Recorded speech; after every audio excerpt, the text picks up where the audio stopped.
Hello guys, this is your friend and we are back with a new fanfic.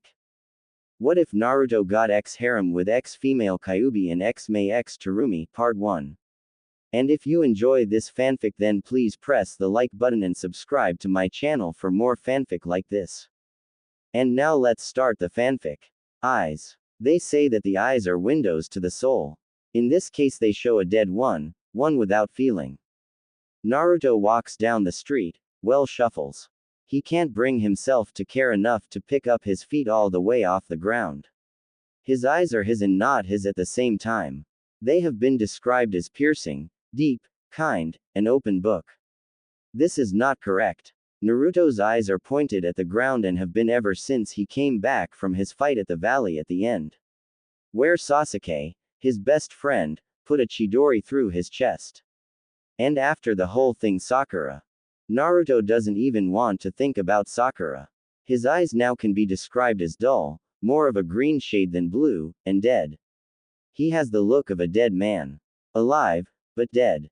Naruto walks through the market on his way home, not something that he would normally do. But he can't bring himself to care. As he passes through, jeers and catcalls are made. Then things go south. People start throwing things. At first it is things like eggs and cabbage, but it quickly upgrades to sharp objects like knives and kunai. They pierce, slice, and cut his skin, but he doesn't even flinch, doesn't make a sound. He just keeps on plodding on towards his apartment. Things don't stop there. One civilian takes his lack of response as a sign of weakness and runs up to him before stabbing him with a chief's knife. Naruto still doesn't respond. Then the crowd descends. Punching, kicking, stabbing, slicing, peeling. Naruto keeps on walking until he physically is unable to. He collapses on the ground and the mob goes in for the kill. Fuden. Datapa. Wind release. Great breakthrough. The mob is thrown back, revealing a very bloody Naruto. His clothes are virtually non-existent and his is laying in a pool of his own blood. A silver-haired man in a mask quickly wraps Naruto up and Shunshin's body flicker technique to the hospital. Time skip -12 hours. Konohagakure Hospital. Naruto wakes to the beeping of machinery. It is one he knows very well. Over his lifetime, he has been in the hospital more times than he can count. He moves his head to the side and sees Jiraiya sitting on the windowsill. Welcome back to the world of the living Gaki, brat. Naruto doesn't answer. This worries him. Normally Naruto is very energetic and would be opposed to being called a brat. But instead Naruto just turns his head and stares at the wall. Jiraiya sighs. He knows exactly why Naruto is acting like he is. Hey Naruto, how would you like to come with me on a 3-year training trip? Naruto lifts his head and then stares at Jiraiya. Only one thought is going through his head. I want to get away from here. From her. Naruto nods his head, eliciting a smile from Jiraiya. Good. Tsunade Haim has already approved it. When you are released go home and pack then go to Tsunade's office. Oh, and don't take the market again. Take the rooftops. We don't want another incident like the one that put you in here in the first place. Naruto doesn't give any sign that he heard Jiraiya. But Jiraiya isn't going to baby him.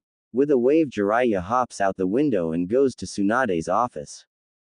Hokage's office. When Jiraiya arrives, he lands on the window outside the office. He looks in and sees Tsunade talking, more like yelling, at a quivering Sakura. As of this moment, Haruno Sakura, your shinobi license is permanently revoked for conduct unbecoming a shinobi and conspiracy to harm your own teammate.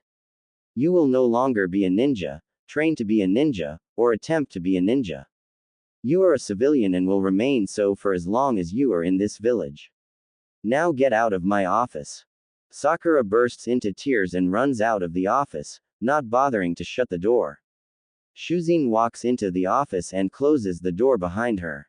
Was that really necessary? Banishing her forever. Tsunade snorts. Jiraiya, get your in here. And use the door next time. She roars at him. It is never a good day for a cage when she has to remove a shinobi license. Jiraiya clambers through the window. It's not my fault that the window has a huge ledge. It's like the founders wanted people to use it. Jiraiya ducks under a chair that is tosses at him and embeds itself in the wall. Anyways, yes, I do think that she doesn't deserve to be called a shinobi anymore. What she pulled is worse than anything I can think of. And to do it to Naruto, who has trust issues and a fragile mind to begin with, just made the decision easier. You realize that people aren't going to be happy about this. The council will try to have her reinstated, Jiraiya states. Tsunade chuckles evilly. The council already isn't happy with me, especially I put to death all those who assaulted Naruto. Let them try to bring her back. It won't make a difference. The council is my advisor, not my right hand. They aren't supposed to have any power, and I'm returning it to the original state.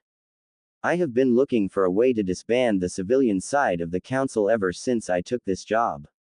This is a hidden village, not a damn democracy. Changes are coming to the council. Even Danzo isn't going to be much of a factor after I get through with him. Jiraiya nods. This is why his former sensei wanted her even before his death. Her knew that she would stand up to the council in ways that he never could. Are you sure that you aren't showing favoritism to Naruto? He is like a brother to you, Shizune questions. Oh, I'm quite sure. You see. The door opens and an Anbu steps through. With a low bow he speaks. Excuse the intrusion, Hokage-sama, but the council is requesting an emergency meeting. Tsunade smirks. Those old bastards move quickly when they want to. Very well. Tell Anbu Squads 6, 7, and 8 to report to the council room. Tell them they are not to be detected. The Anbu straightens. As you wish. The door closes. Well, it is time I put this village straight. When do you leave, Jiraiya? A few hours after Naruto gets out of the hospital. I checked and he is scheduled to be released anytime. I told him to meet me here. Tsunade nods and stretches. Well, I'm off. Don't let him die, Jiraiya. With that, Tsunade leaves with Shizune in tow. Council chambers. Tsunade bursts through the door, silencing the entire room. Before her sits the Shinobi Council, the Civilian Council, and the village elders, split even the 4th of December 12, and the 3 with her as the deciding vote. Why has this meeting been called? Tsunade demands, not even talking a seat. You have gone too far this time, Tsunade. A faceless woman shouts. We demand that you reinstate Haruno Sakura and put the demon to death. Shouts a porky man. Yes, you must put the Kyuubi incarnate to death for what he did to Uchiha-sama. A very fat man shouts before being severely winded from the outburst. We demand you give reparations for those families you killed. This one comes from a pink-haired woman who looks just like Sakura but older. Tsunade raises an eyebrow. Really? Anbu, kill these men. The heads of the men who shouted second and third are now rolling on the ground. What the hell are you doing? Another faceless and nameless merchant shouts. Tsunade slams her hands on the table, breaking it and silencing the room. Those men broke the Sandame's law, and last time I checked, assaulting and nearly killing a shinobi is punishable by death. As of this moment, the civilian council is disbanded. The room is filled with shouts and threats. The shinobi clan heads just sit there and wait for Tsunade to lose her patience. Anbu. 24 shinobi appear out of the walls, various weapons drawn. The room instantly goes loud with shouts of outrage. Tsunade punches a wall, caving it in, forcing silence in the room. As you may have guessed, I am in command of this village, not you sniveling politicians who hide behind laws to further yourselves to the detriment of others. The council is only an advisory one. You do not hold power, you do not engage in activities behind the Hokage, you do not undermine my authority. I am resuming full command of this village and returning this council to original purpose. And there is nothing any of you can do about it.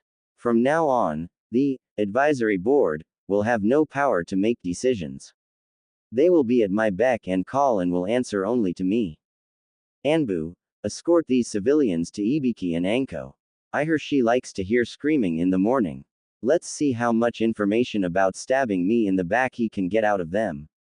The ex-civilian council is rounded up, bound, and carried to the interrogation department where Anko and Ibiki are already waiting. Now that that is out of the way, does anybody have any problems with my authority? She asks sweetly. The clan heads and the village elders all shake their heads. Good. Does anybody have anything they would like to add to the agenda of the advisory board to discuss? I was wondering when you were going to get rid of those conspirators, Sum comments. Shikaku lazily speaks up. So what happens now? Are we expected to deal with commerce and civilian matters now? Tsunade shakes her head. As much as I distaste paperwork, most of it will fall on me. You are only an advisory board. I will come to you when I need advice on certain things to proceed, and that is that. Such things will be who makes Chunin and Jonin, but I will ultimately have the say. I will also be relying on a few of you in areas that I have no expertise and experience in, but know your workload will not drastically increase. Oh, and you no longer have as many privileges. Being on this advisory board no longer protects you. You break a law, then you are subject to the consequences. You will retain all clan rights and all that it implies. If there is nothing else, then this meeting is adjourned. Tsunade walks out of the room. Throughout the entire meeting, Danzo said nothing. But under his impassive mask, he is seething. Damn her. She has ruined most of my plans. I must get rid of her before she ruins the rest of them. But she did save me a lot work when I become Hokage. All I have to do then is just disband the advisory board, which won't be difficult at all seeing as how they have no power anymore. Danzo leaves the advisory board chambers, unaware of the shadow Hokage office. Tsunade sits in her chair feeling better than she has in a long time. Jiraiya is still there waiting for Naruto. An Anbu opens the door. Hokage-sama, Danzo is on the move. We have Tracker Squad 9 on him now. Jiraiya's eyebrow almost gets lost in his hairline. Excellent. Bring me the Jonin instructors, clan heads, and all Anbu squad captains. Without a word, the Anbu disappears. So you are going for it all now? Jiraiya questions. Tsunade nods. Danzo has been plotting for too long. After today I will only have to worry about threats from outside of the village for a while. Hopefully when you and Naruto get back, this place will be completely different in how they treat him. That's a lot to ask in 3 years. They have spent the last 13 hating his very existence. It isn't going to happen overnight. No. But when he gets back, I'm going to reveal his heritage. People should change their minds after that. Oh, and don't leave with Naruto yet. I'm going to be promoting him and telling him who he comes from. This gets Jiraiya worried. Are you sure that's a good idea? He is in a very fragile state as it is. He may not ever trust someone enough to get close to him now. Imagine when you tell him and his mind snaps. He won't be the same. Tsunade shakes her head. He already isn't the same. He will never be the same, as much as I hate to say it. Sakura broke him and I don't know if there is anything in this world that can fix him. So I might as well tell him now before he come to resent us both for not telling him. Jiraiya fixes her with an intense stare. You had better be right. Because if you aren't, Kushina will kill us again in the next life when we get there, making both of them involuntarily shudder. Just then the doors open and Anbu and Jonin enter the room. Good. Now you may already know that I have disbanded the civilian council and made the shinobi council just an advisory board. This gets murmurs from the crowd. Apparently not everyone knew. Anyways, I have one obstacle left before all threats are eliminated. Danzo. Another round of murmurs. Over 10 years ago, the Sandaime Hokage ordered Danzo to disband his private army known as Root. That has not happened. He probably is plotting a way to kill me before I ruin more of his plans. So, I have Squad 9 tracking him right now to his lair. Once we have confirmed the location of the Root base, all Anbu squads and squads made up of Jonin will assault the base. Kakashi Hitake will lead Kurenai, Choza Akamichi, and Hayama Shirakumo. Asuma Sarutobi will lead Hamaki Mimura, Yukumo Kurama, and Might Guy. Shikaku Nara will lead Shibi Aburame, Inoichi Yamanaka, and Tekuno Kanden. Shikaku, you will be in charge of the operation. Troublesome, reaches her ears from the back. Kill all who oppose and if possible, capture Danzo alive. If not, then it is of no consequence. Be on alert from now until we have confirmation. Once we do, you will move 2 hours after that. Be aware that Danzo may try to escape. All shinobi not specified to be in a squad will be posted in the forest to prevent that. Clan heads may use any shinobi you feel are up to the task. That was directed mostly at Hiyashi. His clan with the Byakugan will be invaluable in finding Danzo. If there are no questions, then you are all dismissed. Oh, and do not talk about this without a privacy seal. We cannot afford to have any leaks and let Danzo know. The assembled shinobi file out of the room in silence, leaving only Tsunade and Jiraiya. Then a boy of 13 years walks into the room, backpack over his shoulders. Instead of his "kill me" orange suit, he has on plain black Anbu paints and a t-shirt. Ah, Naruto. I'm glad you made it. Come have a seat over here. Tsunade asks Shizune to close the door while she crosses the room and sits on a couch. Naruto joins her, not bothering to take off his backpack. It is then she gets a good look at him. His most noticeable feature before the change was his eyes. They really stood out from the mess of blonde hair. They are even more noticeable now, but not for any good reasons. Instead of shade of piercing light blue, they are now dull and dark with a tint of a sickly green color. His eyes hold no emotion, no spark that was there before, no life. How are you doing? She asks softly. No answer. Just stares at the ground. Look, Naruto. I know the last thing you want to talk about is Sakura. He visibly recoils at the name, which is the only indicator that he is indeed listening. About her, but in time you will find that it hurts less over time. Just know that when you are ready to talk about it, Jiraiya and I will always be available to you. Okay. No response of any kind, but she knows he is listening. I'm promoting you to Chunin, Naruto. This gets a reaction. He slowly turns his head and looks at her with his soulless eyes. Now Tsunade hates Sakura more than ever. She took the only bit of innocence and whatever was left of his soul when she betrayed him. Naruto doesn't say anything, but he just stares at her as if wondering why. I'm promoting you because 1. The council wouldn't let me, but they are gone so I can do what I want. 2. Because you have fought powerful enemies more than anybody at the Chunin exams and not only survived but beat them. I believe that you of all people deserve this more than anybody. 3. You have taken more punishment, more pain, and more heartbreak than anyone I know and still you fight. I believe that you will eventually find something to live for again, and when you do, you will be unstoppable. You have great potential and I want to see you fulfill that potential. Now I have something else to tell you now that you are of proper rank. She gets up and walks to a random picture that is hanging up on the wall. She takes the painting off the wall and opens her safe. Lame, I know. She pulls out a single scroll. She closes the safe and replaces the painting and sits back down on the couch. She is about to open the storage scroll when Jiraiya stops her. Shouldn't you put up a privacy barrier first? I already did. The first thing I did when I got here was to make it so when the door closes it puts up the privacy barrier automatically. Satisfied with the answer, he sits back and hopes this doesn't backfire. She bites her thumb and breaks the blood seal on the scroll. She then extracts 4 scrolls which she hands to Naruto. These are scrolls from your parents. I don't know what is in them, so you will have to open them and find out yourself. You should open them here, but I'm not going to force you. Naruto numbly takes the scrolls. He bites his thumb and breaks the blood seal on all 4 at once. He takes one and opens it. This one is a storage scroll.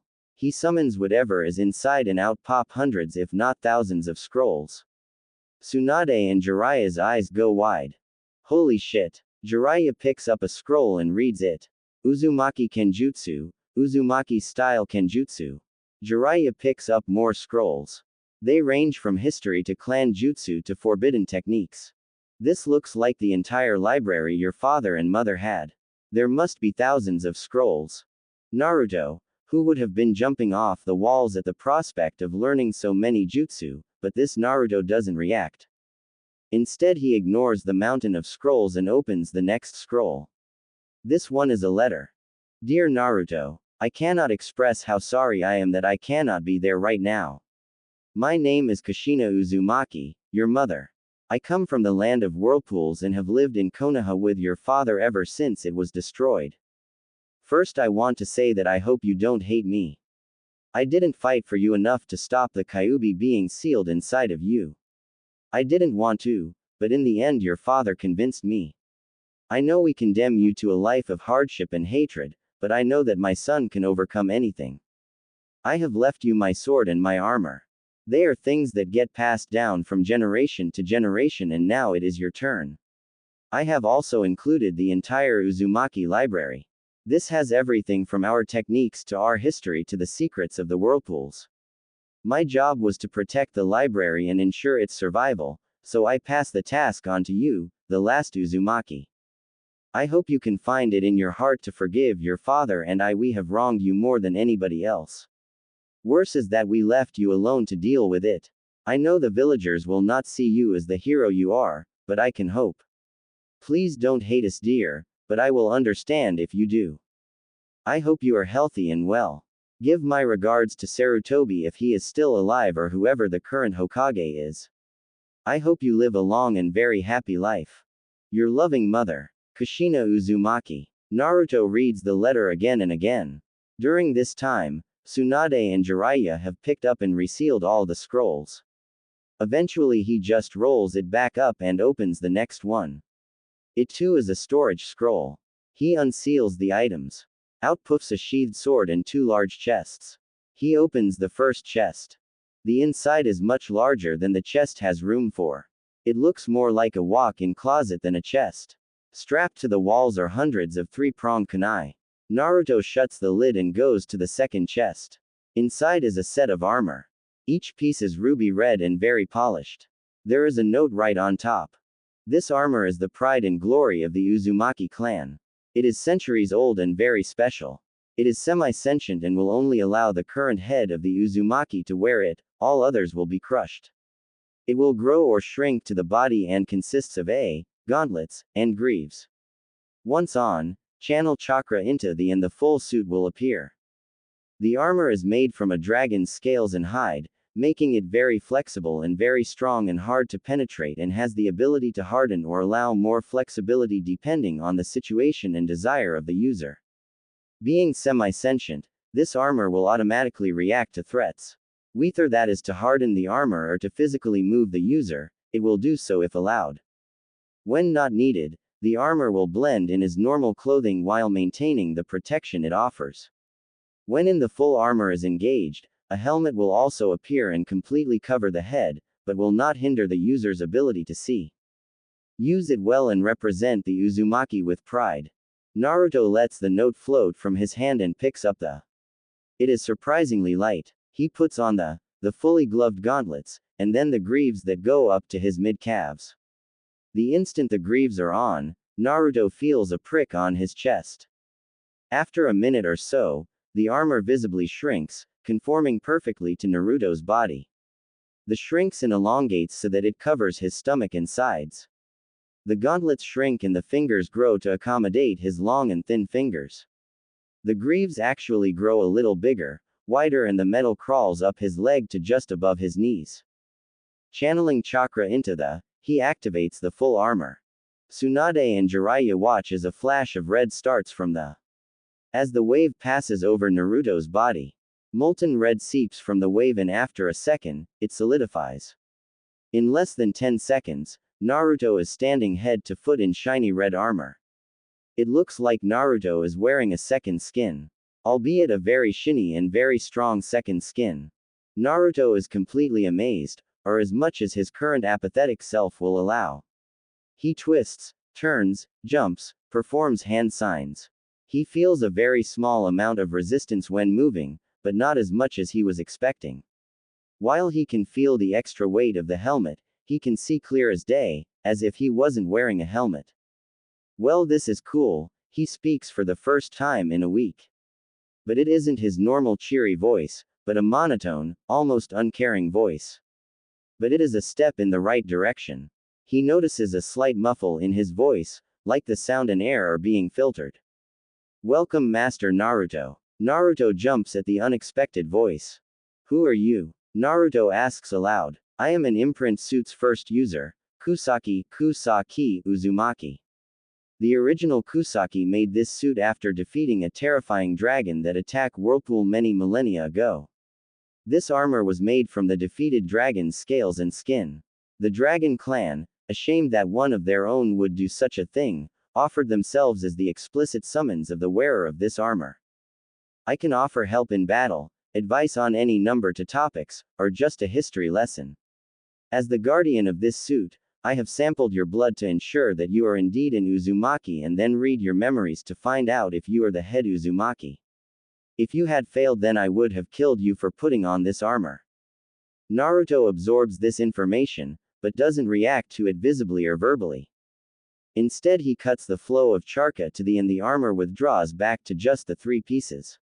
Almost instantly, the armor adapts to look like normal clothing.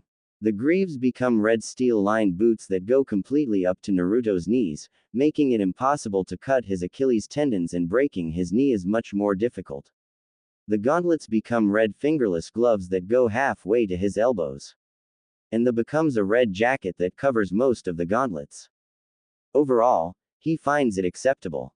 Before either Jiraiya or Tsunade can stop him, he takes out a kunai and jabs it into the back of his hand. Or that's would have happened if the kunai hadn't stopped about a centimeter from his hand by a layer of very dense and nearly impenetrable chakra. Self-inflicted damage is not recommended. Kusaki drawls. Just checking, Naruto says emotionlessly. He picks up the last item, his mother's sword.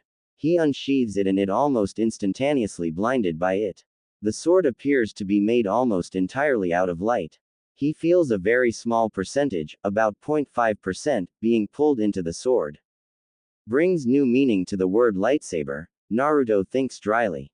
While he can't look directly at it, he finds that the intensity of the light is directly tied in with how much chakra is flowing into the blade. Apparently the sword had drawn on the chakra the instant it was drawn and drew too much, or didn't realize just how much more potent Naruto's chakra was.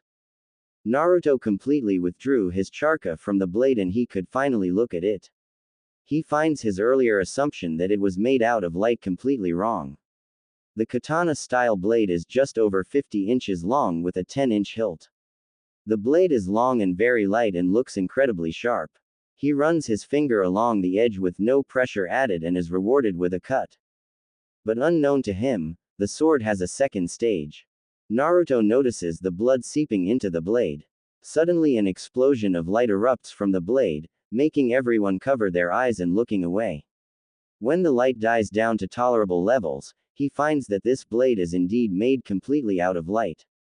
But that isn't the most shocking part of all. Standing next to Naruto is a redhead. She is about Naruto's height with waist-length auburn hair. She is thin, but obviously very powerful. Kushina. Tsunade stutters out. Yes, that is my name. Kushina Uzumaki. Before you ask, I am not really here. I am her chakra that has been stored in the sword from my previous uses. I do have her memories from the last time she used me, which was during the Kyuubi attack. Minato was just about to do the sealing when she sheathed me, and I don't know anything after that. How many years has it been? 13, Jiraiya says. Then this must be her son. Well, my son, as I am her, or at least a part of her.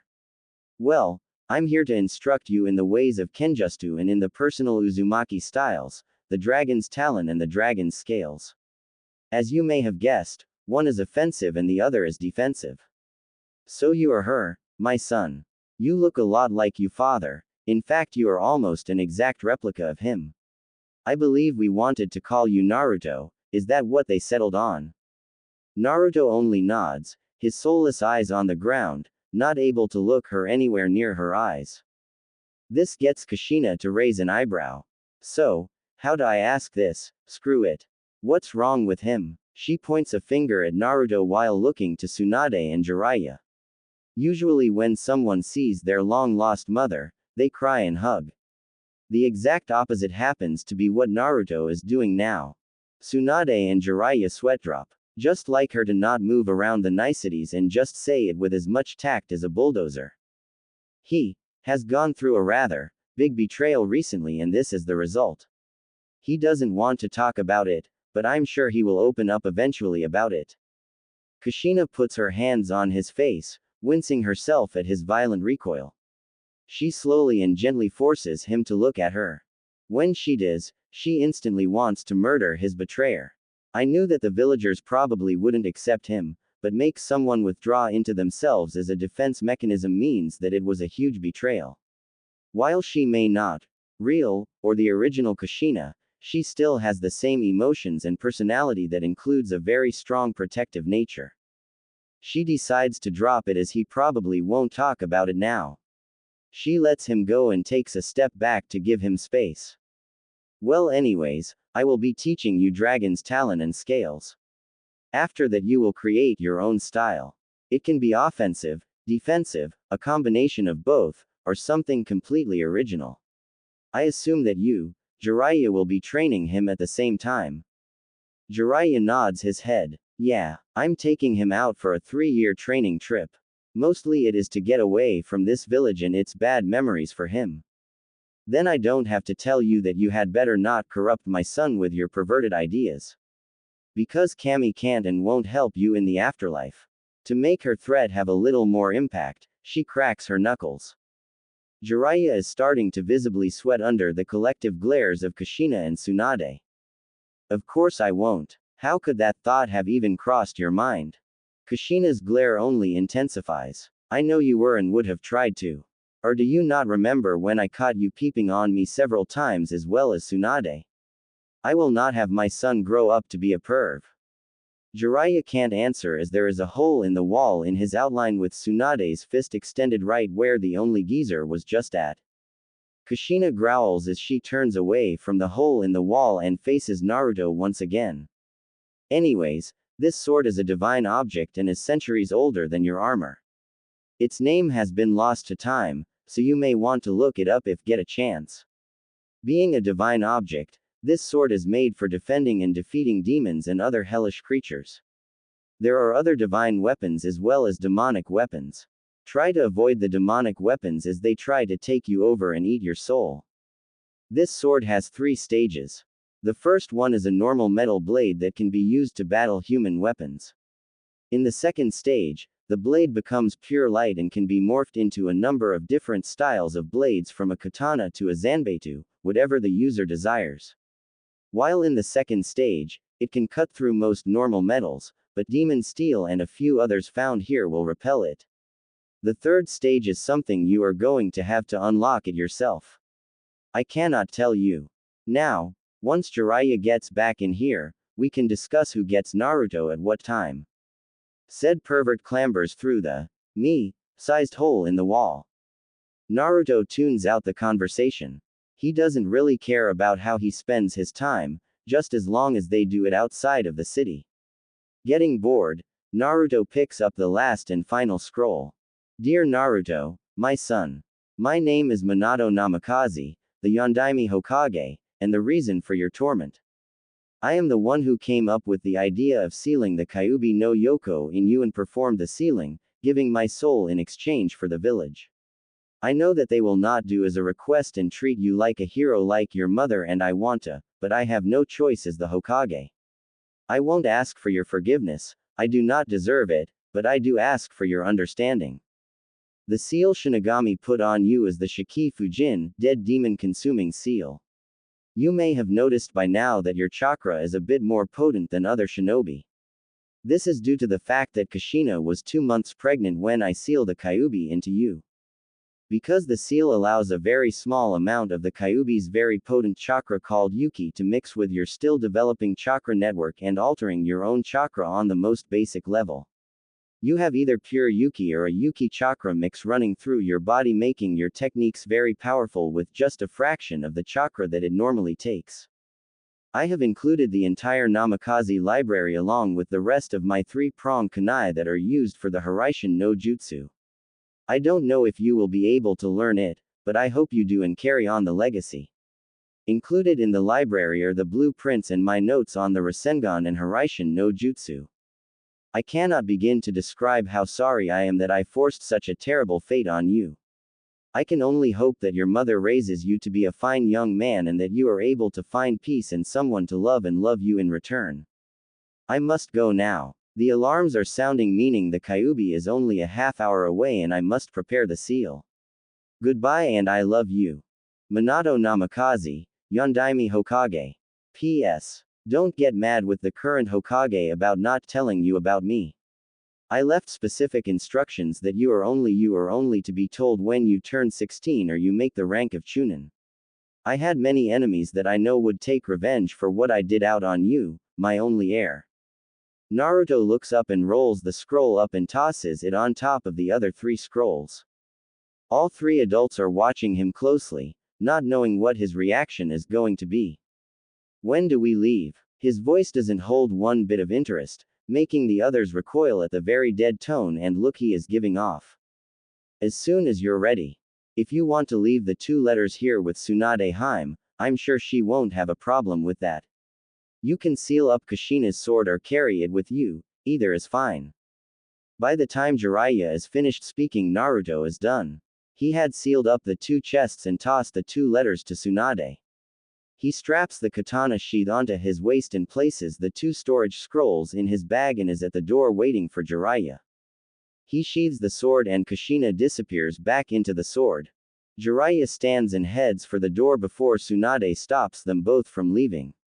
Wait. She rushes over to Naruto and gives him a huge hug, but careful not to crush him. Jiraiya gets a small nosebleed when he realizes Naruto's face is in the valley between her mountains of flesh.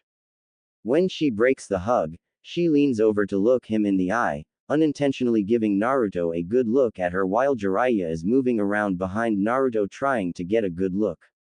Not that Naruto is looking or even noticing. For what it's worth, I'm sorry for what Sakura, Naruto flinches at the name, what she did to you. You should know that I revoked her shinobi license and she can no longer be a ninja in this village unless you want her to be. Sasuke will have his license revoked as well and he will never be able to leave the village. Jiraiya is going to seal his chakra too. Quote. Naruto shrugs. The bitch can have it back for all I care. I don't intend on seeing her ever again if I can help it. Just don't have the 2 of us on the same team, ever. She can burn in the 7 circles of hell for all I care. As for Sasuke, I couldn't care less. Tsunade is shocked at his statement, but can hardly blame him. Okay, I'll reinstate her, but let her know that you didn't do it out of the kindness of your heart and that she means nothing to you now. Listen, have a good trip and break from this town. When you get back I will see if you have the skills to be a hunter so that you don't have to stay in the city all that often, okay? Naruto nods. That's perfect. Naruto just turns from her. Naruto. One more thing. Naruto turns back. This was not your doing. You have no fault in how this turned out. She took advantage of your loneliness and used it against you. You didn't see how she was acting because you have never had a relationship like that. You don't know that a relationship is based off of mutual trust and respect. They are to blame, not you. I don't want you hating yourself for something you didn't know to look for. Okay. Naruto doesn't answer. She hopes that he is listening. After a few seconds Naruto shakes his head and walks out the door, not bothering to shut it. Tsunade looks at the open door. Bring him back, Jiraiya. I don't know what I would do if I lost him too. Don't worry. When we return, won't hardly recognize hi. 1 year ago Genin squad assignment day. Sakura is sitting on a bench, pouting. She had Sasuke right in front of her when he just ran off. Damn it. That was my chance and I blew it. She rages in her mind. Hell yeah you did. Just tie him up next time and jump him for Kami's sake. He in herself berates her. She is about to reply when said emo king walks by. Shanaru. Inner Sakura yells, making Sakura's head swim for a second. Sakura makes a whimper as he walks past, not able to do anything but sit there, marveling at his mere presence. Sasuke, who heard the whimper, turns his head slightly to the side and sees her just sitting there with a massive blush on her face. In an act of a miracle, Sasuke actually sits beside her. Hey Sakura, you like me right? He asks as if he doesn't know. Sakura's blush intensifies tenfold. Yeah, she manages to stutter. Well, I was thinking. Would you do something for me if I promised to go on a date with you? Sakura nearly faints. She fights to keep the black spots that block her vision from overtaking her. Sure. Time skip -6 hours. Sakura walks along the street, feeling very nervous. She had just left the meeting with Kakashi on top of the academy. As soon as the meeting had ended, she ran from the roof before anyone could stop her. Hey Sakura-chan, a familiar voice comes from behind her. She turns around and lo and behold, there is the object of her nervousness and reason for leaving the meeting so quickly. Naruto walks up to her. Are you okay? You seem a little distracted at the meeting. Sakura does her best to act like she is appreciative, but is failing badly. Lucky for her, Naruto has had so little experience with people that he misses it completely. I'm fine, thanks. The last part is so quiet that Naruto doesn't even hear it. Well, since you're feeling okay, I was wondering if you would like to go and get some ramen with me. Bile rises up in her throat at the thought of eating that vile calorie-loaded excuse for a food, especially with Naruto. The reflex to shoot him down immediately swells in her veins, making her mouth opens before her brain kicks in and she remembers her conversation with Sasuke. Flashback. You want me to do what? She asks. As I said, I want you to go out with Naruto for a while until I say it's enough. I'm not saying that you have to kiss him or anything, but just spend time with him. Sakura is silent as she thinks. Well, I do want a date with Sasuke, but Naruto is gross.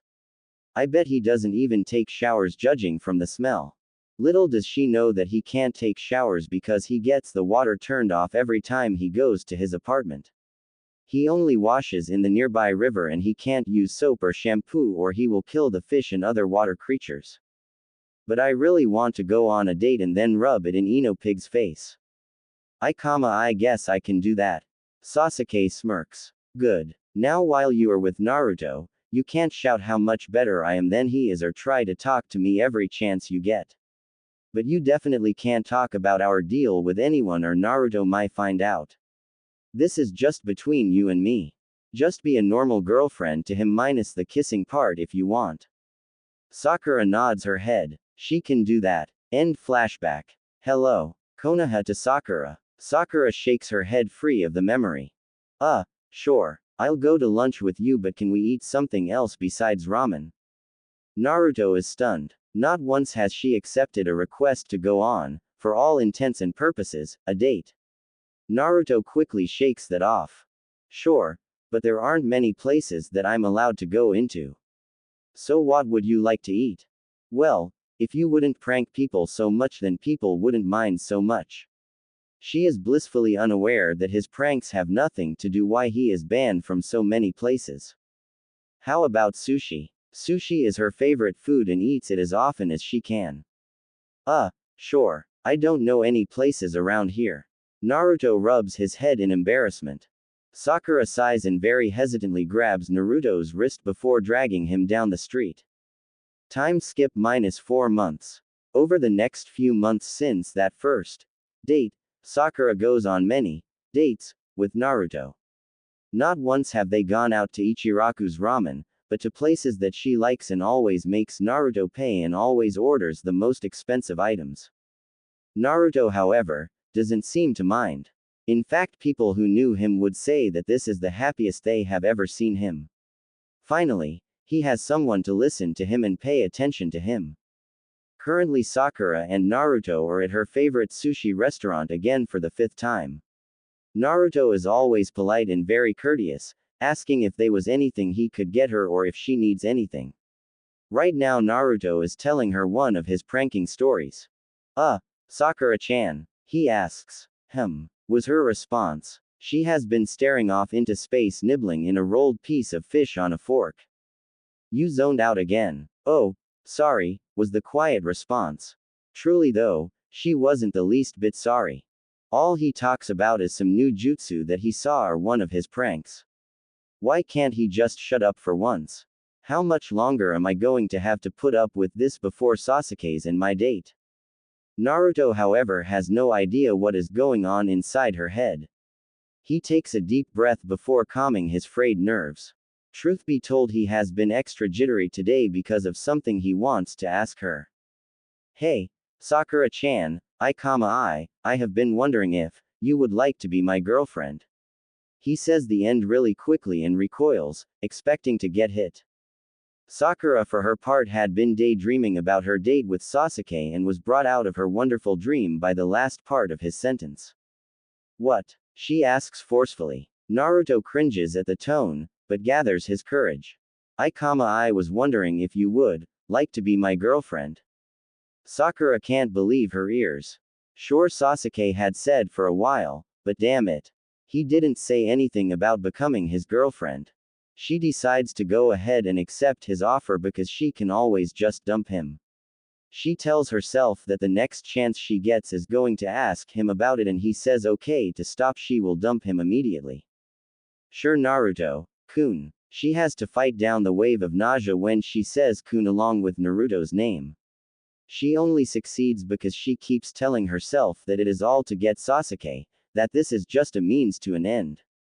Hooray! Naruto leaps up and scoops Sakura in an enormous hug. Again she fights down a wave of bile at his stench. She imagines that these arms are Sasuke's and immediately relaxes into them, even putting her arms around Naruto. Naruto lets go of her and smiles his biggest smile. On the inside, Naruto is struggling to contain his excitement. He is happier than he has ever been. Someone has accepted him for who he is. He takes her hand and tosses the cash on the table and leads her out of the restaurant, noticing the very big flinch when he touched her hand, but writes it off as her not being used to contact. Time skip 4 months. Sakura sits in the lap of her 4-month boyfriend. Not that she wants to. It had taken her 3 months to just get this far. Since becoming his girlfriend, she too has been shunned by the populace of Konoha, believing her to be a demon bitch, or a demon whore. More than once, Naruto has gotten into brawls over someone calling Sakura a whore, and she has been banned from half the restaurants in the city as well as her family. When asked about dating the demon, she told her parents that she was dating him, but only at Sasuke's request. Being the Uchiha lovers they are, they immediately praised Sakura for getting one step closer to having his children. She has also learned more about Naruto himself. Besides writing off being called a demon because of his pranks, she went to his apartment and saw that it was absolutely disgusting. Pieces of wood on the walls and ceiling were rotten and collapsed, the floor had numerous holes in it, making you watch where you had to step, the refrigerator was broken, and the water was the dirtiest she has ever seen. It was almost black in color.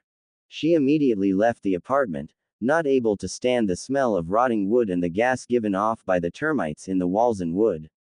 Naruto chased after her, but stopped after he got to his stairs as she had already rounded the corner, racing to her home to take a shower. Naruto recalls the conversation that he had with Choji and Shikamaru a few weeks back. Flashback. Naruto is walking down the street, hands in his pockets, whistling some off-tune song. He hears someone call his name from behind. He turns and finds Shikamaru and Choji walking up to him.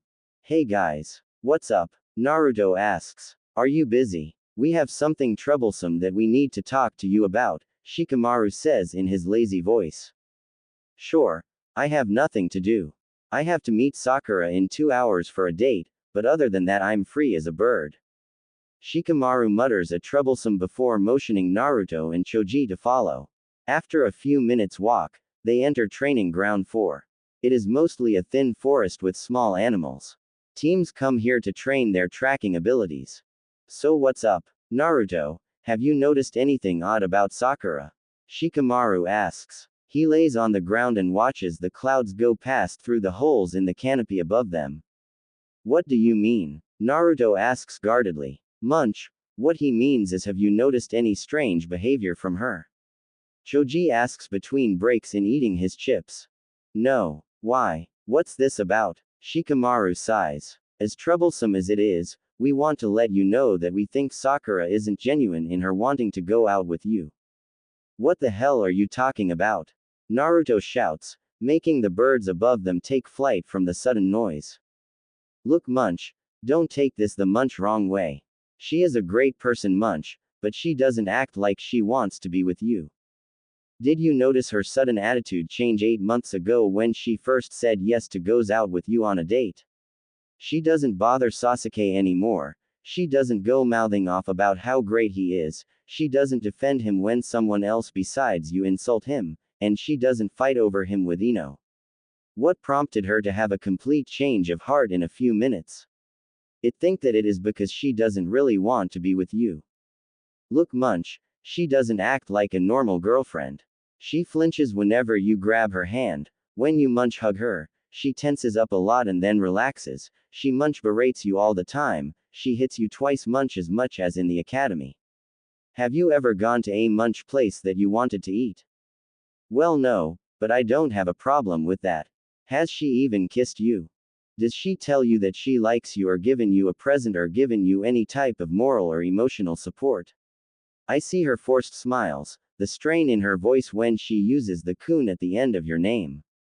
She stands as far away from you as possible without drawing attention to herself. She uses every excuse she can think of to get away from you. She doesn't enjoy spending time with you from the pained look on her face every time you hug her. Well, we haven't kissed. She said she wants to save that for a special occasion. I don't care about the rest of that. All I care about is that she pays attention to me. She listens to me, spends time with me. That's more than I can say with 99% of the people in this village. Naruto, we just want to keep you from being hurt. Sakura isn't the kind of person who doesn't change who she is in a matter of hours without something drastic happening that we would have heard about. Naruto lowers his eyes so that his bangs cover his face. When he looks up, his eyes are shining in anger.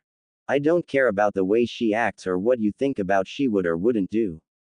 She is my girlfriend and I trust her more than anyone. She is the first person to accept me like I am enough to go out with me.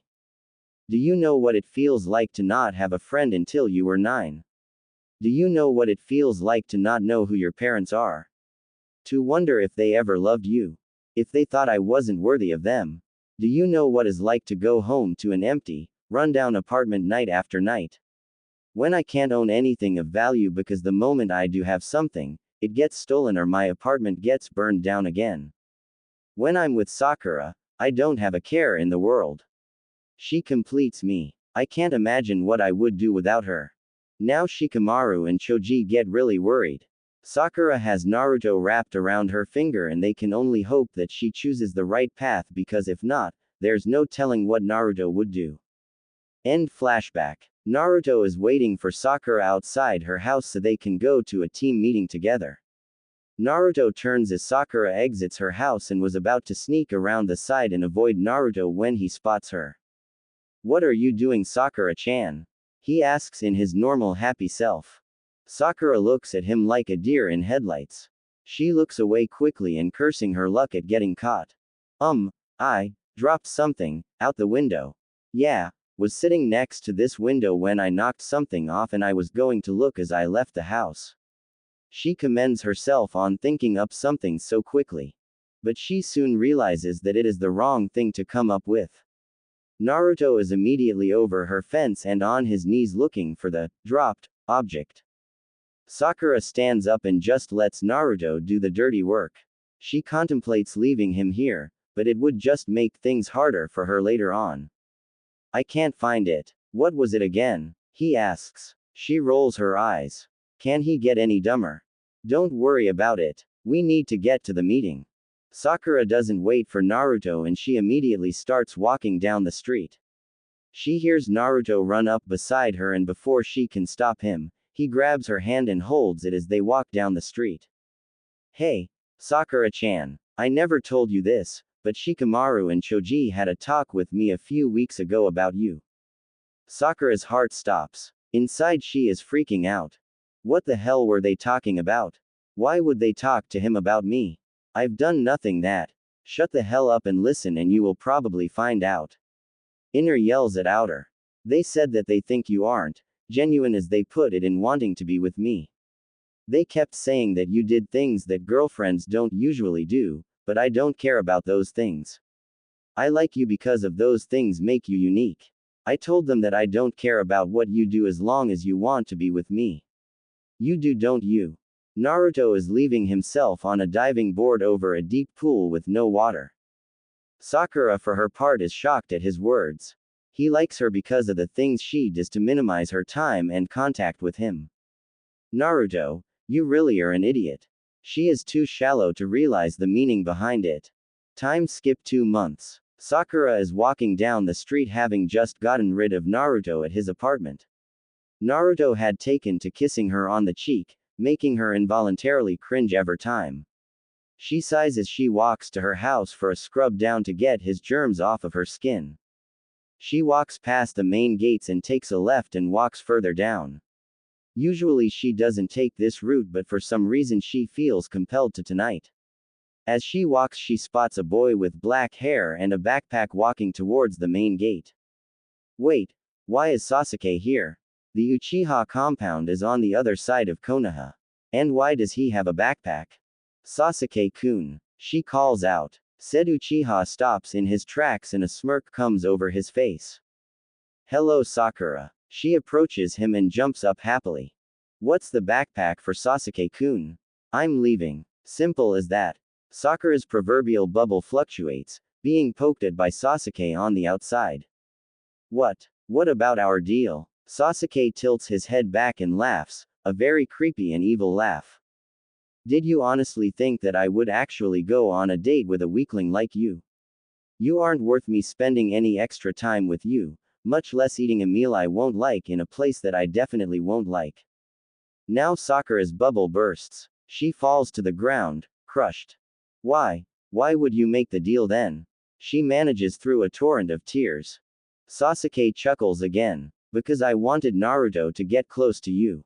With that he knocks her on the back of the neck and just leaves her lying on the dirty ground as he jumps over a low section of wall and out into the forest. Time skip -5 hours. Naruto stands with Shino, Choji, Shikamaru, Neji, and Kiba at the gates. They had just arrived to go after Sasuke.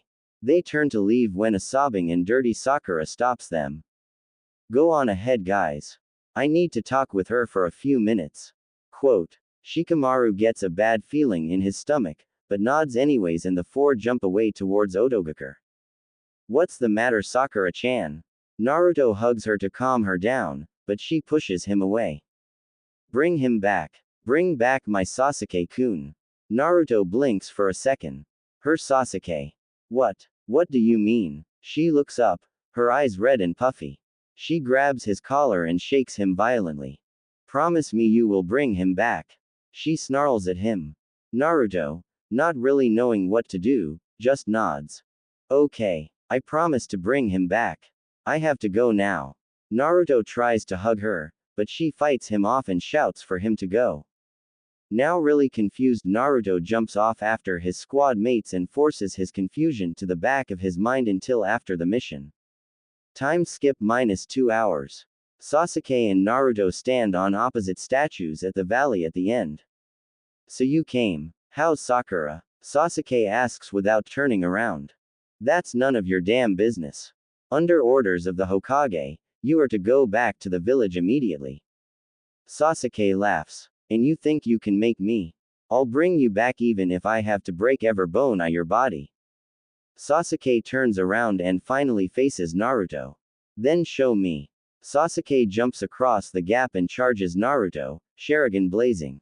Sasuke launches a roundhouse at Naruto's head, intent on making this a quick fight. But Naruto ducks under it and uses an uppercut aimed at Sasuke's chin. He sees this however and moves to the side, making Naruto miss and leaving him wide open. So, how's Sakura doing after I left her in the dirt? Naruto blood starts to boil. What the hell did you do to her? Naruto's anger makes him faster and stronger. He avoids a back fist aimed for his face and punches Sasuke in the chest, making him take a couple of steps back. I didn't do anything. I asked her a favor almost a year ago and she ran with it. Sasuke does a front kick. He then presses the attack with taijutsu since Naruto's poor excuse for taijutsu isn't his weakest category, but it is abysmal at best and non-existent at worst. Sasuke forces Naruto back before kicking Naruto in the side of the leg, forcing him to one knee. Sasuke then brings his other knee right into Naruto's face. The impact shatters Naruto's chin in 3 places. Naruto hits the ground and lies on there, waiting for Kyuubi to heal his injuries. You see, Dobi, Sakura only dated you because I asked her to. This whole time she has been faking and you didn't pick up on it at all. In fact, you defended her. Naruto, having his jaw fixed, lets out a low growl. Suddenly a red layer of chakra envelopes Naruto. Before Sasuke can even lift a finger, he has a fist in his gut. Spit flies out of Sasuke's mouth and hits Naruto's external chakra. It hisses as it evaporates. Shut up. Sakura-chan would never do that. Naruto continues to beat the stuffing out of Naruto. Suddenly Sasuke can see Naruto's actions before they happen. Finally, my Sharingan must have matured. This Dobi stands no chance now. Sasuke intercepted Naruto's punch and backhands Naruto, forcing him away. Naruto rushes Sasuke once he recovers, but with his new Sharingan, Naruto doesn't stand a chance and is getting beat pretty badly. Why can't I beat him? I can't fail Sakura-chan. I won't. I need more power. Out of the chakra cloud, a tail pops out. Naruto's fingers are claws and his eyes are slitted. A pair of ears on top of the chakra shield gives him the distinct look of an animal. I will bring you back. Naruto disappears and Sasuke finds a foot in his stomach. As he flies back, he falls off the edge and splashes into the reservoir. Naruto follows him down, but uses chakra to stand on the water, making it steam and partly cloud him vision. Naruto looks around and a bubbling a few feet away from him alerts him to something. Suddenly a burst of flames comes from the water aimed right at him. Naruto doesn't make any attempt to dodge and is engulfed in the flames. Sasuke climbs on top of the water panting. Stupid Dobi. Can't even dodge a fireball. He is about to leave when the fire dies down, leaving an untouched Naruto. What? How? Instead of answering, lets out a primal roar. It is so loud that it makes Sasuke a little lightheaded from his inner ear being disrupted. Deciding he needs more, he activates the first level of the curse mark. Let's go Dobi, was all he says before blurring away. Unfortunately for Sasuke, with Naruto's Kyuubi enhanced eyes and speed, he can easily keep up. With a massive swing of his hand sideways, he lets loose several horizontal waves of chakra slashes, right at Sasuke. Shit, was all he could think before allowing himself to sink underneath the surface of the water. Naruto looks around and hears a sound behind him. Chidori. 1,000 birds. Naruto moves to the left and finds the tips of Sasuke's right hand through his right shoulder. If he hadn't moved, it would have been his heart. With a howl of pain that nearly makes Sasuke deaf, Naruto grabs Sasuke's fingers and doesn't allow him to move. Sasuke yells in pain as the violent chakra burns his fingers. It only gets worse when Naruto wraps his tail around Sasuke's chest, burning completely through his clothes and burning his skin. After about a minute Naruto flings Sasuke to dry ground while the hole in his shoulder heals. Sasuke struggles to get up after receiving the worst burning of his life. Blackened skin now scars his chest. As Naruto reaches the shore he glares at Sasuke. More. I need more. If the damn Dobi can beat me I won't stand a chance. More. More. More. Sasuke's body erupts in purple chakra, completely encasing his body. A diamond of darker skin now resides over his nose while his skin is just a few shades lighter. He also has a pair of very creepy hand-looking wings. Ha ha ha ha ha ha ha. The power. With this power, I can easily defeat Itachi. Now, Dobi, you're in my way. Sasuke blurs away again, but this time Naruto just barely keeps up. A right hook to Naruto's face sends him back out on the water. Sasuke doesn't let up. He connects with a right kick to Naruto's ribs that would have broken them had he not had the chakra shield. Naruto slides across the water and rights himself before giving a massive roar and charging Sasuke, who just stands there, Sharingan spinning wildly. Naruto slashes at Sasuke, who sidesteps them and kicks Naruto in the chest, sending him away. But Naruto isn't going down alone. When Sasuke kicked him, he wrapped his tail around the left leg that is still on the water, and when he is kicked back, Sasuke follows him. Naruto lands on all four limbs and elongates his tail, making it several dozen times longer than normal. He keeps Sasuke suspended in the air, all the while burning his leg. He attempts to right himself with his wings, but the hold on his leg intensifies as well as the burns. Naruto then lets out a massive roar and slams Sasuke into the ravine walls. Again, and again, and again. On his 12th time smashing Sasuke, he drags him along the wall, leg first followed very quickly by his chest and face. With one last whip of his tail, he flicks Sasuke into the wall on the other side on the lake. Sasuke slides down the wall and slumps against the wall, barely conscious. Even with LV2 activated and makes his skin harder, it is no match for repeated smashes and drags. Naruto pounces up to where Sasuke is. Seeing his grievous injuries and that he is barely conscious, Naruto's chakra cloak drops, leaving him severely tired, burned, and depleted. He limps up to Sasuke, who has lost his LV2 and is back to his normal self. Naruto is a few inches from picking Sasuke up to carry him back when Sasuke's arm glows. It gets brighter and brighter and Naruto wonders what the hell is going on. Suddenly Sasuke's eyes snap open. Chidori. Naruto is too tired and slow to dodge it completely. Naruto finds Sasuke's hand in his chest again. But Naruto isn't going to back down. He takes his left hand, the only hand he can use since Sasuke's Chidori is messing with the nerves in his right side, and chokes Sasuke. His hand closes around the vein and artery on both sides of his neck and Sasuke instantly starts to feel lightheaded. After 10 seconds of Naruto squeezing, Sasuke loses consciousness. His arm slumps out of Naruto's chest and allows the wound to begin healing. Combined with the previous injury from the Chidori, Naruto has a huge hole in the right side of his chest. Technically, he shouldn't even be alive, much less standing. Naruto sighs and grips Sasuke with his left and as hard as he can and jumps out of the valley of the end and begins his long trek back to Konoha. After 10 minutes of walking, Kakashi jumps in front of him. Seeing Sasuke in his condition, he freaks out. "What the hell did you do? How could you do this to your own teammate?" he shouts.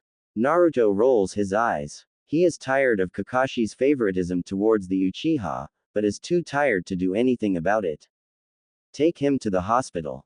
I'll catch up." Kakashi immediately takes Sasuke and shunsons towards Konoha.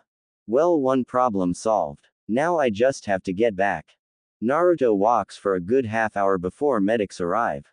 Naruto gratefully lays down on the stretcher and allows darkness to claim him. A faint smile is seen on his lips. He completed the mission and kept his promise to Sakura. Time skip -6 hours. Konoha Main Hospital. Naruto wakes to a pain alternating between sharp and dull in his chest. He forces his eyes open.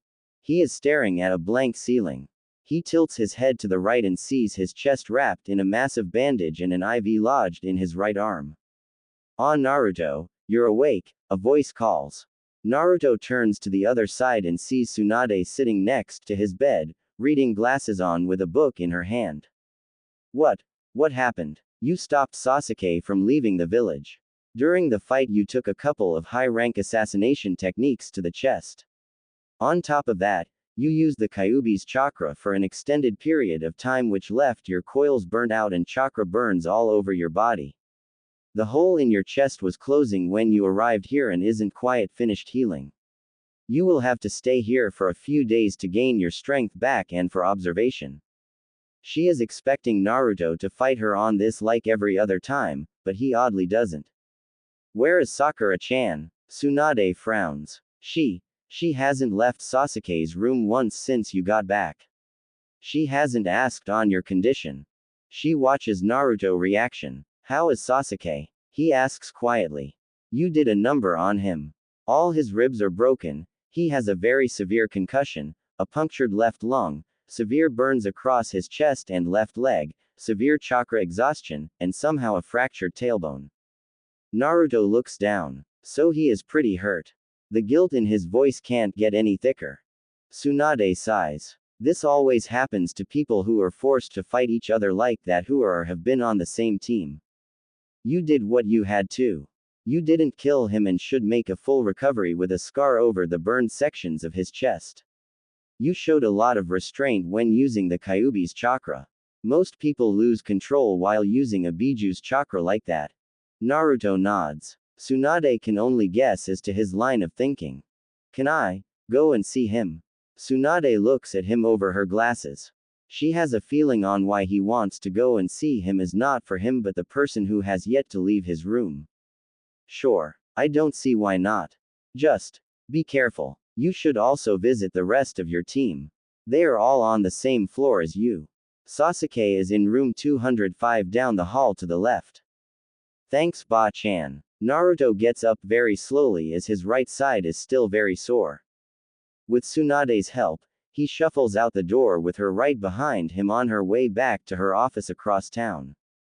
He reaches Sasuke's room. Tsunade puts a hand on his shoulder in support and walks past him. He opens the door and doesn't get 2 steps inside before he is punched in the face so hard he flies into the wall. He looks up and sees a seething Sakura over him. What was that for? He asks. You did this to him and you have the gall to ask what you did. She says with as much venom as she can while pointing at Sasuke's form. I did what I had to. He wouldn't come back with me so I fought him to complete the mission and to keep my promise to you. You didn't have to put him into a coma. Naruto is starting to get mad. What the hell was I supposed to do? He put 2 holes in my chest. He was trying to kill me. That is no excuse to do that to my Sasuke-kun. Wait, you're Sasuke. What the hell? You're my girlfriend. You're supposed to be on my side when someone like the Hokage gives me an order to bring him back forcibly. Sakura gives a dark chuckle. Your girlfriend, huh? Well, sorry too. You know what? I'm not sorry to say this. I never wanted to be your girlfriend. I never liked you. I hate spending time with you. You smell like a pig. You don't shut up. You have the filthiest place I have ever seen. You can't compare to someone like Sasuke-kun. The only reason I went out on a date with you is so I could go on a date with him. And when he left he said he would never go out with me, so why should I keep pretending to be your girlfriend? Naruto just stares at her. His brain trying to comprehend the meaning behind her words. But what about? He doesn't get a chance to finish. I never enjoyed your company. I could barely stomach it. Every time you touched me I had to fight to keep my food down. I flinched every time you took my hand. When we hugged, I only took it because I imagined that you were Sasuke. You make me sick. Did you never notice how I would always pick the most expensive things on our dates? Did you not notice how I would always find an excuse to get away or how I would put as much distance between us as possible? Kami, you are the dumbest person I know. And then you hurt my Sasuke-kun. I never want to see your face again. If I do then I will kill you with my bare hands. Naruto his whole time is dumbstruck. Neither notice that his chest is now crimson with his blood from the gaping hole still there. What's worse is that the door is still wide open, allowing the entire floor to hear her rant. Just as she finishes, Naruto collapses. His mind unable to deal with the stress. Sakura is contemplating throwing him out the window when Tsunade bursts into the room. She looks from Naruto on the ground unconscious to the very fresh bruise on his face and the blood-soaked bandages, then to Sakura who is flushed after her little speech. Tsunade wants to rip into her, but she has more pressing things to deal with. She picks Naruto up and faces the door where she stops for a second. You better not leave this room, Haruno. You and I are going to have a discussion after he is stabilized. And with that she leaves the room, leaving Sakura to poke her head out the door at the retreating form of the Hokage. When she looks the other way, she sees most of her class and a few of the others glaring at her. What? She asks. Shikamaru gets up and gets an inch from her face, his own reflecting pure, barely contained rage. How dare you do that to Naruto? Hasn't he had enough suffering in one lifetime that you have to rip his heart out of his chest and rip it into 1,000 pieces? I don't, she starts before being cut off by a now red-faced Shikamaru. Shut up. You cunt bag. You don't realize what you have done to him. You are so blinded by your crush that you just trampled on one of the greatest heroes that this village has ever known. The whole group is stunned by his outburst. Shikamaru never has done this in his life. Not once has he ever raised his voice. But he doesn't stop with that. He is like an avalanche. He is on a roll and there is nothing anybody can do to stop him. You remember your mission to Waves, right? You remember what he yelled at Inari, right? Well, guess what? Everything that happened to him in the past was nothing compared to what you did. After all the shit this village put him through, he still put a smile on. He still laughed and made jokes and tried to make our lives a little happier at his own. You, however, had no regard for him and you took advantage of his need for attention and love and you ripped him to shreds. You had better hope that he is okay or else this village won't be enough to save you from my wrath. With that, Shikamaru turns on his heels and is about to storms away when he stops and turns back to slap her in the face. Hard. So hard that it leaves his hand stinging and an enormous red mark on her face. Then he turns and leaves, not once looking back. One by one, her friends all follow his example, sending glare after glare and calls like, bitch, and backstabber, as they pass. After they leave, does the gravity of what she did hit her? She collapses to the ground and cries in self-pity for herself. Naruto is walking behind Jiraiya, not really paying attention to where his feet are taking him. He is just relieved to get out of that Kami-forsaken village. But he isn't paying attention at all, just numbly walking along, not really thinking, and yes, men have the ability to just do something without thinking, contrary to most women's beliefs that the male brain is always working. But if he would have been paying attention, he would have noticed that his feet are carrying him somewhere that isn't in the direction that Jiraiya is walking. Jiraiya looks behind him to see Naruto walking off at a 45-degree angle from his own path. He yells Naruto's name to get his attention, but no luck. He runs after Naruto before he gets too far. What are you doing, Naruto? We need to get to my contact, he says. Naruto just keeps on plodding away like he never heard a thing that Jiraiya said. Jiraiya places a hand on Naruto's shoulder, but the instant he makes contact he is blasted away by pure chakra. Not knowing what the hell just hit him, he jumps back towards Naruto and tries to physically stop him, but the same result occurs, but with more force. Jiraiya has no option but let Naruto continue and follow closely. After an hour or so, Jiraiya notices that they are on top of the mountain overlooking Konoha. Naruto stops so suddenly that Jiraiya almost makes the mistake of bumping into him. Naruto just stands in one stop, eyes closed. After a minute or so, Jiraiya is about to ask what they are doing there when he feels a huge chakra spike from Naruto. As Naruto flares his chakra to its fullest extent, Jiraiya falls to his knees, unable to keep up with the pressure. A few more seconds and the chakra stops, allowing Jiraiya to breathe again, stand back up. Suddenly the whole mountain starts to shake, forcing Jiraiya to hold onto a tree for support. He looks back to Naruto when the ground under Naruto's feet cracks and falls out from under him. Naruto. Jiraiya quickly jumps after him, biting his thumb and ready to summon Gamabunta. But after a short, pitch-black fall, Jiraiya feels himself slowing on his own. He eventually reaches the bottom and gently stops a centimeter off the ground.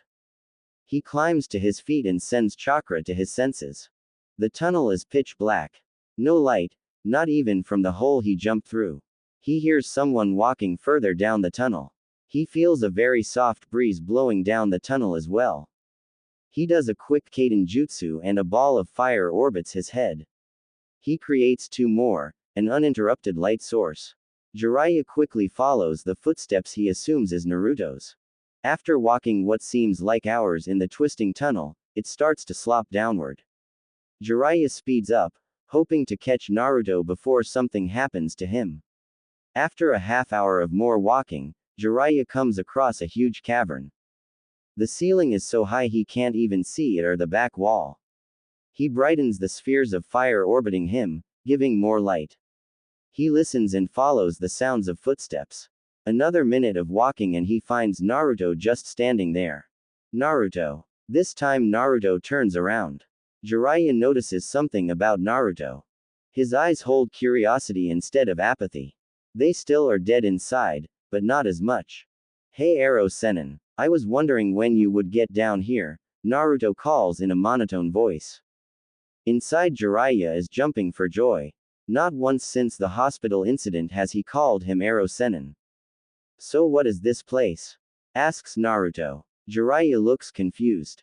Me. Why should I know? I was following you here, then you flared your chakra causing the ground underneath you to cave and then walked down the tunnel. So I should be asking you. Naruto rubs his head. I don't know. I was walking behind you, not paying attention. Next thing I know I'm down here. Jiraiya is about to answer when he sees something gleam off the light from his fire. He walks over to it and sees that it is a tray of some sort with a thick, smelly, and dark liquid inside. Having seen one of these before, he directs one of his balls to touch the liquid. The moment the ball makes contact, it ignites the substance. The fire zooms down the tray. Naruto and Jiraiya follow it around the room. Suddenly it takes an incline and is gone. Naruto and Jiraiya stare in disappointment at the spot the fire trail disappears. Suddenly the whole cavern is filled with light. They look up and see that the tray didn't end where they thought it did. It just blocked the fire since they were standing under it. They look at the light source. It seems to be a massive ball of fire suspended by nothing, like a miniature sun just floating right above them. They look around the newly lit room. They find themselves at the center of a colossal cavern. It is bigger than either one of them thought. The ceiling goes at least 300 feet above them. The walls stretch out 200 feet in all directions. At the opposite end of the entrance there is a very big shrine.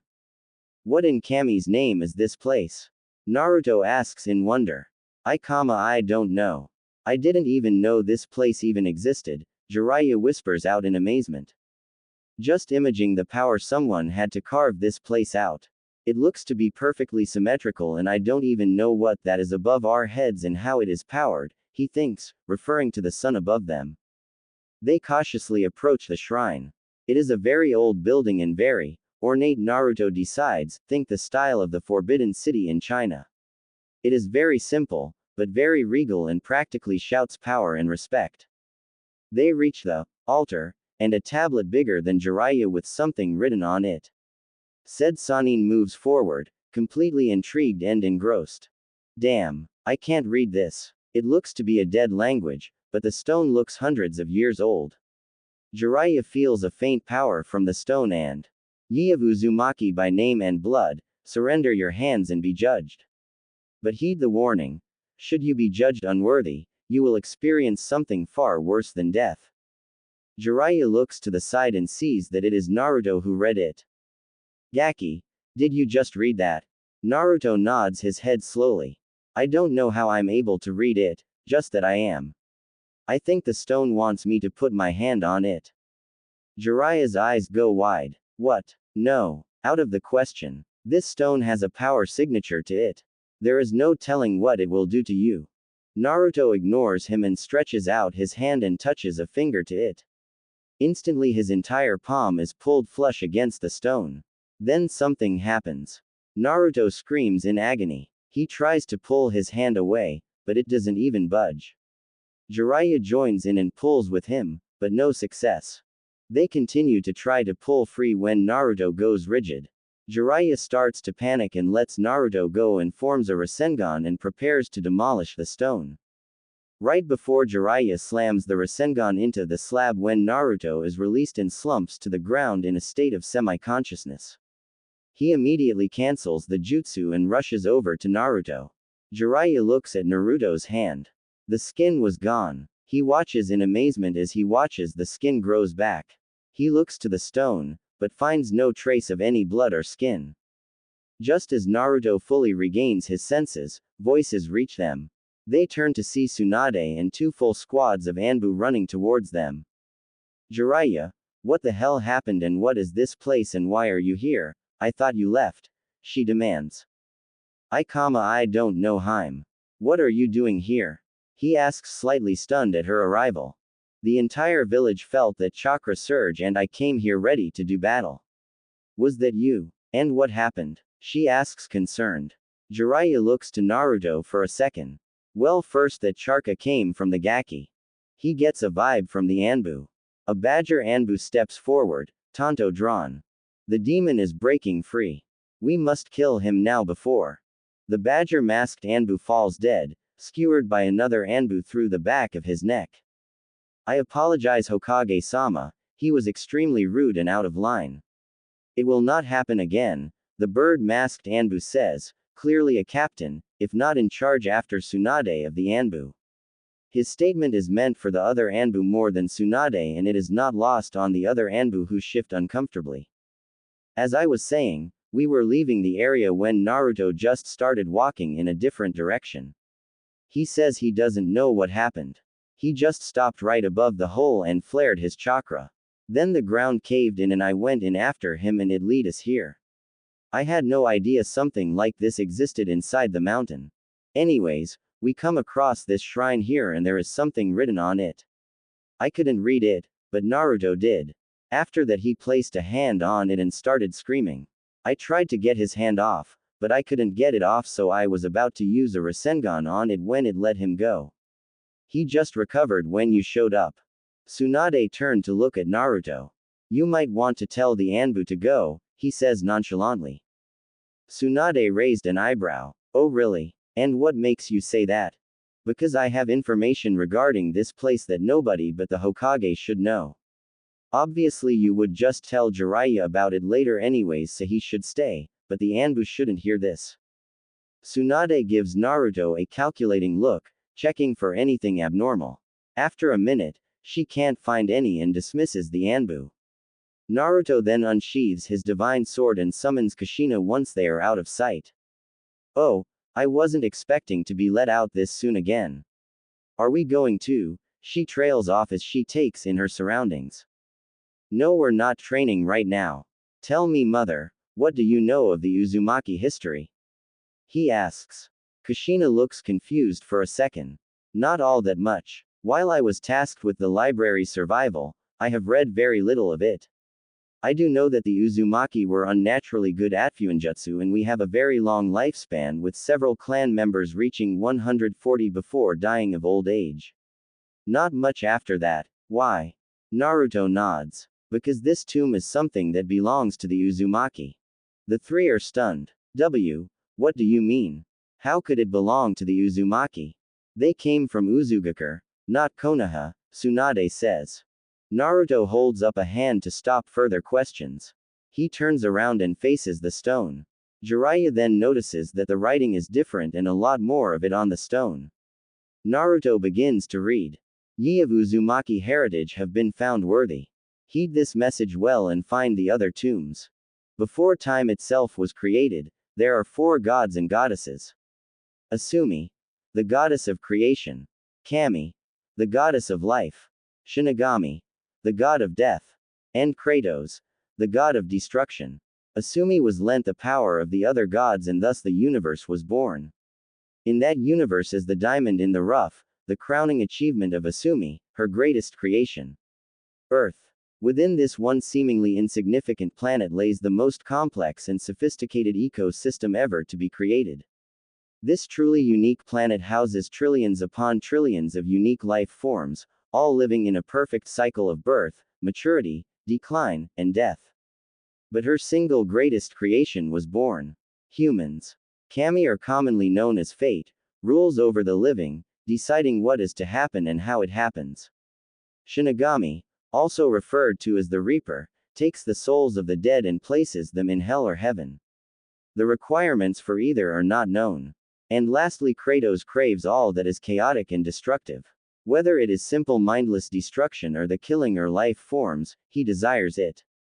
Eventually Kratos' desire to destroy grew, and over eons, his lust for destruction grew to unquenchable amounts. So he set to destroy the very gods and goddesses that built the galaxy. To occupy his time, he detached a piece of himself and flung it down to earth. This fully sentient thing was named the Kyuubi, destruction and chaos incarnate. He sent Kyuubi down to earth with simple instructions. Kill, destroy, create mayhem, panic, and despair. For decades, the Kyuubi rained down destruction on the helpless planet while Kratos moved on to bigger plans. While the Kyuubi rained destruction and terror on Earth, the other three gods and goddesses confronted Kratos. A massive battle ensued, causing great destruction, nearly destroying the universe itself. Kratos had planned on this, but he was defeated and sealed away for all of time to ensure that balance was maintained, Shinigami was tasked with destruction as well as death. As for the Kyuubi, Asumi had a solution: the Sage of the Six Paths. Created by Asumi and chosen by Kami to save the world, this man was dangerously powerful, vehemently peaceful, and near omnipotent. The sage did battle with the Kyuubi, but found it impossible to kill. But the sage defeated it by sealing it inside himself. However, the sealing of the Kyuubi had an unexpected result. The Kyuubi's Metsuki no Kami, eyes of God, that come directly from Kratos integrated with the sage's own DNA and became the first dojutsu. When the sage two sons, he knew that his full dojutsu was too powerful, too corrupting. So he broke it up, the Sharingan and the Rinnegan. The wielders of the Sharingan later become known as the Uchiha and the wielders of the Rinnegan are the Uzumaki. The Sharingan will have a limited ability to predict enemy movements and detect, decipher, and copy chakra manipulation. The Rinnegan will have limited control over the five main elements only, along with gravity manipulation, and very limited control over the recently deceased. There are tombs of the Sage of the Six Paths scattered around the continent as a failsafe for future generations.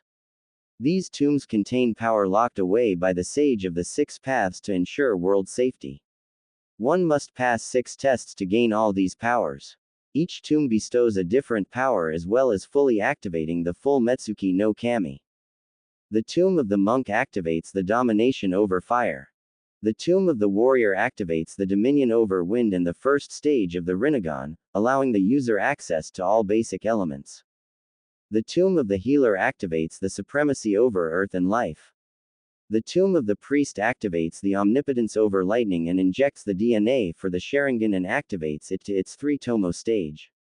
The tomb of the protector activates the sovereignty over water and gravity. And the tomb of the goddess finishes with command over demon chakra and fully activates the Metsuki no Kami. The tombs will restore, if all 6 challenges are passed, the full dojutsu of the Sage of the Six Paths. Each tomb will allow full control over an elemental chakra. The 6th and final tomb will allow full control over Biju or demon chakra no matter how much. This is because the sage was the original Jinchuriki and had full command over the Biju chakra. Head across to a place of waves of movable earth, where the sun is harshest and the moon is most unforgiving. Look for what no man can live without. Look underneath the underneath to find the wind. The entire time, the 3 of them are silent, listening. It was a little difficult since Naruto's voice never changed pitch, never showed any interest. So, this is quiet the development. Tsunade asks, clearly still shocked about the whole thing. Naruto shakes his head. That it is. I would have never imagined that I am a descendant of the Sage of Six Paths. Jiraiya tilts his head in confusion. So if this place was built by the Sage of the Six Paths and if what it said is true, then do you have control over fire? Naruto nods his head. Not only did I gain power over the elements, but the stone also contains memories of the sage's personal fire techniques. Take this for example. He points to the giant ball of fire. That is a jutsu called Saijin, Tengoku no Kari, sage style, heaven's light. It produces light and heat, but it doesn't burn or produce smoke. I can manipulate fire too. To make a point, Naruto holds out his hand and reaches for the fire in the sphere floating in the air. A trail of fire makes its way from the ball and wraps itself around Naruto's arm, not burning a single hair or piece of clothing, but they have a feeling that it is not due to the armor. In a sudden movement, Naruto opens his hand and swings his arm to the side. Saijin. Bino no Narakunosoko, he says coolly. Sage style. flames of the abyss. The flames jump from his hand and whip entirely made of fire coils itself around his arm. With a flick of his wrist, he sends the fire whip and cracks it on the ground, making a 2-foot cut in the ground. The 3-cage-level shinobi stare wide-eyed at the display of power. He didn't make a hand sign, mold chakra, or even use any chakra at all from what they can tell. He manipulated the fire without using any conventional means. That is only one thing I can do now without more practice and chakra control. He changes the whip to a sword and shield, then to a staff, and finally to a giant lake. I have absolute control over fire. While I can't freely create fire without using chakra, I don't use any to manipulate it. Kushina's eyes furrow in confusion. Sochi-san, if you knew this, why ask the question about the clan? Because I wanted to know if any others unlocked the Rinnegan, he answers with a shrug. Well, I don't know. The Rinnegan is supposed to be an extremely rare dojutsu. Only a few in history have been recorded to have it. If it really does reside in the Uzumaki blood, then why would so few activate? She muses more to herself than to the others. I guess it's because the sage didn't want to attract attention to the clan. If it was known that the Rinnegan resided with the Uzumaki, the clan would constantly be under attack or bombarded with requests to marry or just straight-up proposition. Plus it would lead to an Uchiha-sized ego, Jiraiya comments. What about that last part? It obviously is a clue to the next tomb. Anybody have any ideas? Tsunade asks. There is silence while everyone thinks about the riddle. When nobody answers, Tsunade turns to Naruto. We can think about this later. Right now we should probably get out of here before the Anbu start to wonder about what is taking us so long. Naruto, I want to go to the hospital with me just to check and see if you are alright. I will not take no for an answer. There is no telling what this stone did to you. Naruto sighs. There is no point in arguing as Tsunade would just knock him out and carry him. Fine, but make it quick. I don't want to be in this village any more than I have to be. Tsunade recoils at this. He has every right to say that, but that doesn't mean that it doesn't hurt when he does so. Time skip -6 hours. Tsunade sighs as she plops down in her chair behind the desk. She had just gotten back from the hospital from checking Naruto. She couldn't find anything wrong. In fact, his body seems to only have gotten better. She ordered a few days' observation and a blood test, which would take a while. Naruto had complained, but when threatened with bodily harm, he caved. A knock on her door alerts her to a visitor. She composes herself. Enter. The door swings open, revealing a red-eyed Sakura. You wished to see me, Hokage-sama. She says timidly. Her hair is dirty and has several knots in it, her skin is clammy and caked with dirt, and her clothes are wrinkled and filthy, like she hasn't changed in days.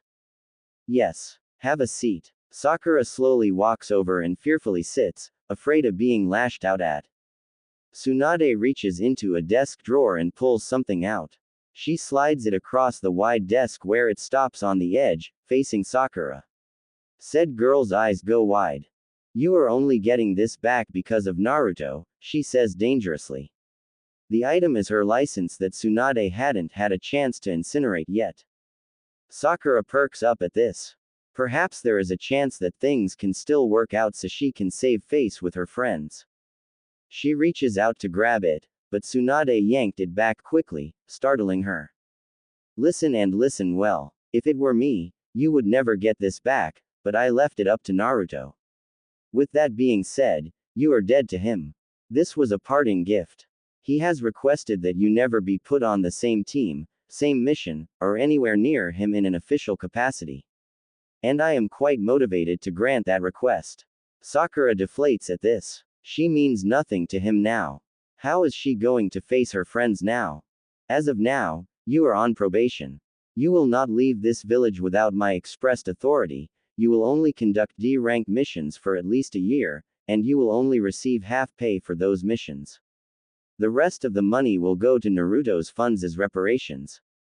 Sakura opens her mouth to protest when Tsunade slams her fist on her desk, shutting the picket up instantly.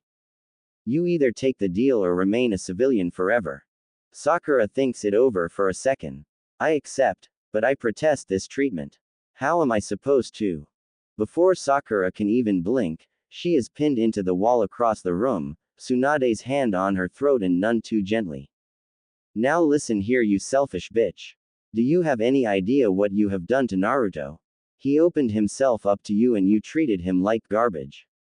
You are lucky that Naruto is the kind and giving person that he is, because I wouldn't have blamed him for killing you if he had snapped. Do you know the kind of childhood he had? He had nobody. No parents, no friends, no teachers, no family. The closest thing he had was the Sandaime Hokage, but that wasn't much of anything. He is hated and spat on every day. At the tender age of 3, he was kicked out of the orphanage and 3 times a week he would be beaten within an inch of his life. That went on until last year when he became a shinobi and the mob couldn't hit him anymore. He went hungry, thirsty, had no water to wash himself. Did you even think to ask why? Because if you weren't so wrapped up in yourself you would see a little boy who is desperate for attention, especially from women. He has more issues that I can count and you just added half a dozen. So before you start thinking that you don't deserve your punishment, remember this. If it were me, I would have snapped and killed everyone in this town years ago. With that, Tsunade pulls Sakura out of the hole in the wall and threw her into the doors, breaking them. She looks at the destruction that she caused and feels better. Shizune rushes into the room after making sure that Sakura is alive. Tsunade-sama, what did you do? She demands like a mother getting ready to scold her child. Giving her a lesson in reality. Oh, toss this on her when you walk past. I have work to do. Tsunade tosses Sakura's license before turning back to her paperwork, stunning Shizune speechless.